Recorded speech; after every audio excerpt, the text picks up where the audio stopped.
বাংলাদেশ জাতীয়তাবাদী দল সকল পেশা সকল শ্রেণীর মানুষের প্রতিনিধিত্ব করে।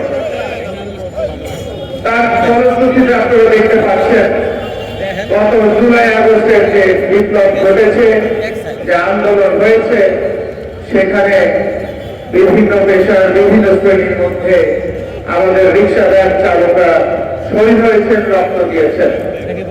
এবং আমি মনে করি বাংলাদেশের ইতিহাসে এই মানুষগুলির নাম সজাগ করে লেখা থাকা প্রয়োজন।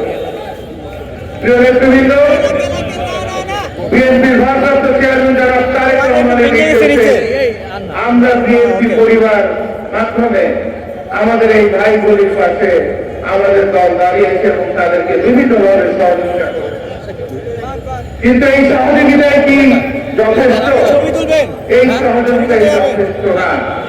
আমরা তাদের পাশে থাকবো, কিন্তু এই পরিবারগুলি কোন আর্থিক সহযোগিতা চায় না। তারা চায় তাদের সন্তানের, তাদের ভাইয়ের, তাদের যে রক্ত দিয়েছে তার খুনের বিচার। আজকে শেখ হাসিনা পালিয়ে গেছে, কিভাবে লেজ গুটিয়ে পালিয়ে গেছে আমরা সবাই দেখতে পেয়েছি। কিভাবে বড়াই করে বলেছিল যে শেখ হাসিনা পালায় না, সবার আগে সেই কিন্তু পালিয়ে গিয়েছিল। আজকে শেখ হাসিনাকে ধরে বাংলাদেশের সর্বপ্রিয় নেতৃবৃন্দ, বাংলাদেশের সকল পেশার সকল শ্রেণীর মানুষের দাবি তুলতে হবে। সে ভারতকে, শেখ হাসিনাকে বাংলাদেশের আইনের আওতায় নিয়ে আসার জন্য বাংলাদেশের সরকার হাতে তুলে দিতে হবে।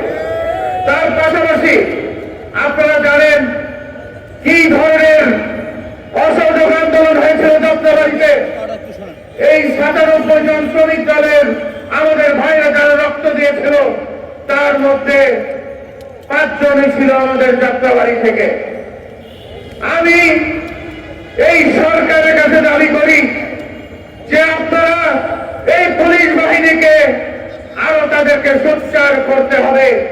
শেখ হাসিনা পালিয়ে গেছে, কিন্তু শেখ হাসিনার দোষরা কিন্তু পালিয়ে যেতে পারে নাই, এবং তাদেরকে ধরতে হবে, তাদেরকে ধরে ধরে আইনের আওতায় আনতে হবে, এবং আমাদের এই শহীদ ভাইদের রক্তের বিনিময় যে অত্যাচার করেছে তাদের পরিবারের উপর সেই বিচার করতে হবে।